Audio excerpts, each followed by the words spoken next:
প্রথমে গ্যাসে একটা কড়াই বসিয়ে সেটাকে গরম করে দিয়ে দেওয়া হলো কাঁচা মুগ ডাল। এবারে সেটাকে ভেজে নিয়ে একটা পাত্রে তুলে রেখে এবারে কড়াইতে কিছুটা তেল দিয়ে ভালো করে গরম করে নারকোলগুলো ভেজে নেওয়া হলো। ভেজে নেওয়া নারকোলগুলোকে আবারও একটা পাত্রের মধ্যে আলাদা করে তুলে নিয়ে আবারও সেই তেলের মধ্যে ফোড়নে দিয়ে দেওয়া হচ্ছে শুকনো লঙ্কা, কিছুটা পাঁচফোড়ন, দিয়ে দেওয়া হচ্ছে আদা বাটা আর তেজপাতা। এবার ফোড়নটাকে ভালো করে ভেজে নিতে হবে। তারপরে এর মধ্যে দিয়ে দেওয়া হলো ধুয়ে রাখা গোবিন্দভোগ চাল। গোবিন্দভোগ চাল দেওয়ার পরে আগে থেকে ভেজে রাখা ধুয়ে নেওয়া ডালটাও দিয়ে দেওয়া হলো। এটা কিন্তু মুগ ডাল।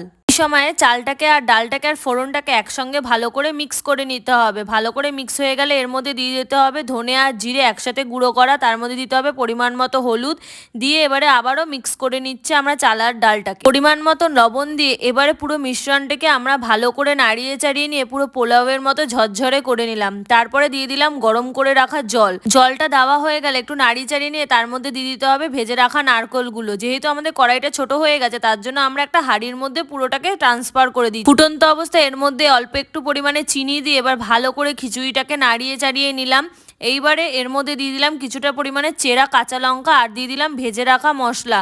এই মশলাটা আমরা বাড়িতেই তৈরি করেছি। আবারও খিচুড়িটাকে নাড়িয়ে চাড়িয়ে সবশেষে দিয়ে দেওয়া হলো গাওয়া ঘি। এটা দেওয়ার পরে খিচুড়িটা থেকে একটা সুগন্ধ বেরিয়ে গেল, খেতেও কতটা সুন্দর লাগলো। এই বর্ষার দিনে সারাদিন টিপটিপ বৃষ্টি আর সাথে ধোয়া ওঠা এরকম খিচুড়ি পেলে মন আর প্রাণ দুটোই ভরে যাবে। এই রেসিপিটি কেমন লাগলো অবশ্যই কিন্তু কমেন্ট করে জানাবেন, আর এই বর্ষার দিনে অবশ্যই বাড়িতে ট্রাই করবেন। টাটা।